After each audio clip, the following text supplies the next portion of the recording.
Subscribe कीजिए Indian news analysis channel को और दबाइए बेल आइकन को ताकि आप कोई भी फ्यूचर की अपडेट मिस ना कर सकें। जय हिंद दोस्तों, स्वागत है आपका इंडियन न्यूज एनालिसिस के एक नए एपिसोड में।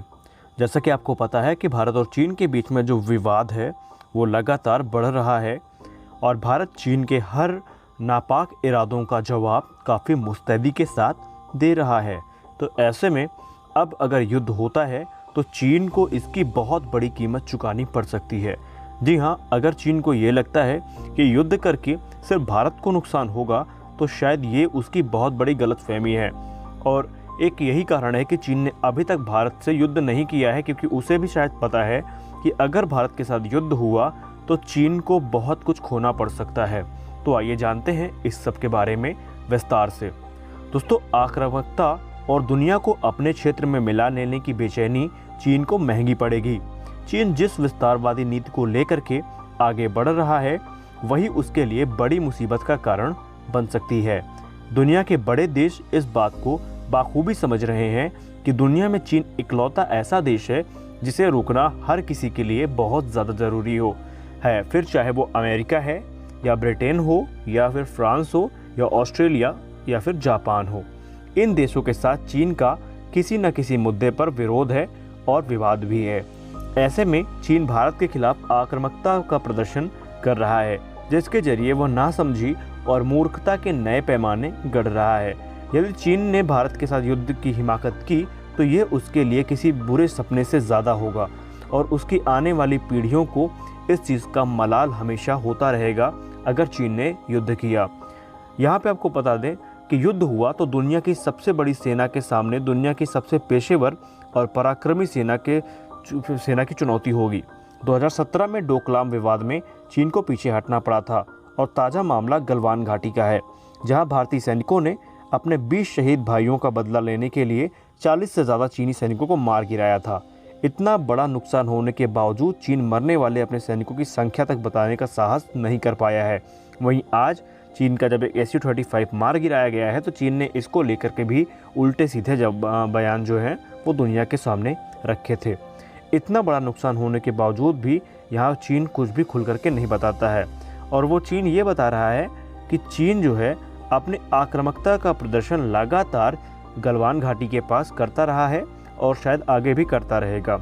लेकिन चीन जानता है कि वो अंदर से बहुत ज़्यादा डर रहा है और वो ये भी जानता है कि अगर युद्ध हुआ तो उसे बहुत बड़ी कीमत चुकानी पड़ेगी। 1962 के युद्ध में भारत की हार चीन को काफ़ी उकसाती है ये काम करने के लिए, लेकिन चीन सरकार जो 1962 के युद्ध को हमेशा गाते रहते हैं, उनके मुंह से कभी भी 1967 का युद्ध सुनने को नहीं मिला, जब भारत ने चीनी सैनिकों के दांत खट्टे किए थे।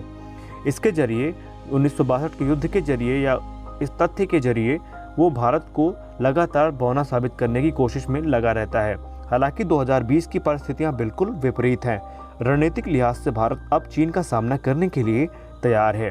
उस पर एक परमाणु शक्ति संपन्न राष्ट्र पर हमला करना चीन के लिए तेजाब में हाथ डालने जैसा होगा। भारत के समक्ष अब न हथियारों की समस्या है और ना ही दुनिया के सबसे ऊंचे इलाकों में लड़ने की कोई दिक्कत है। अब हमारे सैनिक इतना ज़्यादा एक्सपीरियंस वहाँ पे गेन कर चुके हैं जो चाइनीज़ सेना से भी ज़्यादा है। आपको बता दें कि चाइना भले ही अपने आप को सबसे ताकतवर आर्मी बताता हो, लेकिन उसका युद्ध में जो एक्सपीरियंस पहाड़ी इलाकों में है वो भारत से बहुत ज़्यादा कम है। और यही एक कारण है कि भारत की जो सेना है वो ज़्यादा प्रोफेशनल है ऊंची हाइट्स में लड़ाई करने के लिए। चाहे फिर वो पाकिस्तान के साथ हुई जितनी भी लड़ाइयाँ हो पहाड़ पर, भारत ने उसका अच्छे से जवाब दिया था और भारत इस चीज़ के हिसाब से खुद को ढाल भी चुका है। आपको बता दें कि भारत के समक्ष जैसे कि अब कोई समस्या है नहीं वहाँ पे लड़ने के लिए, तो भारत ने पिछले कुछ सालों में सीमावर्ती इलाकों में अपनी रणनीति को भी बदला है और वहाँ पर रणनीतिक रूप से महत्वपूर्ण निर्माण कार्य किए जा रहे हैं, जिनमें से लड़ाकू विमानों को उतारने के लिए रनवे और सड़कों का एक जाल, जो कि भारत के जो ट्रक्स हैं और जो कॉन्वॉय है उनको वहाँ तक पहुँचा सके। अब बात आती है दक्षिण चीन सागर में चीन का दबदबा कम करने की। तो एक अनुमान के मुताबिक वैश्विक व्यापार का तकरीबन 3.37 लाख करोड़ डॉलर का वार्षिक व्यापार दक्षिण चीन सागर से होता है और यह वैश्विक समुद्री व्यापार का करीब 1/3 है। चीन के कुल व्यापार का लगभग 39.5% और ऊर्जा आयात का तकरीबन 80% ये यहाँ से ही व्यापार होता है। विश्व व्यापार पर अपनी पकड़ खो रहा अमेरिका भी कभी नहीं चाहेगा कि इस व्यापार मार्ग पर चीन का दबदबा मौजूद हो, और यही एक कारण है कि अमेरिका के जो लड़ाकू जहाज हैं, अमेरिका का जो एयरक्राफ्ट कैरियर है, वो वहाँ पर पहले से ही तैनात है, जो चीन की किसी भी बुरी मंशा का जवाब देने के लिए वहाँ पर पूरी तरीके से तैनात है। चीन की एक गलती और चीन को बहुत बड़ा खामियाजा भुगतना पड़ सकता है। तो दोस्तों, यहाँ पर आप समझ गए होंगे कि चीन को ना सिर्फ सैन्य रूप से बल्कि आर्थिक रूप से बहुत ज़्यादा नुकसान उठाना पड़ेगा, और यही एक कारण है कि चीन हमला नहीं कर रहा है। और दूसरी बात, चीन के जो सीमा विवाद हैं वो लगभग उसके सभी पड़ोसी देशों से हैं, और उसके सभी पड़ोसी देश एक मौके की तलाश में हैं कि कैसे चीन को सबक सिखाया जाए। तो ऐसे में अगर चीन हमला करता है तो चीन के लिए ये एक सुसाइडल अटैक होगा, जो चीन को बहुत ज़्यादा भारी पड़ने वाला है। आपकी इस विषय में क्या राय है, कमेंट सेक्शन में ज़रूर बताइए।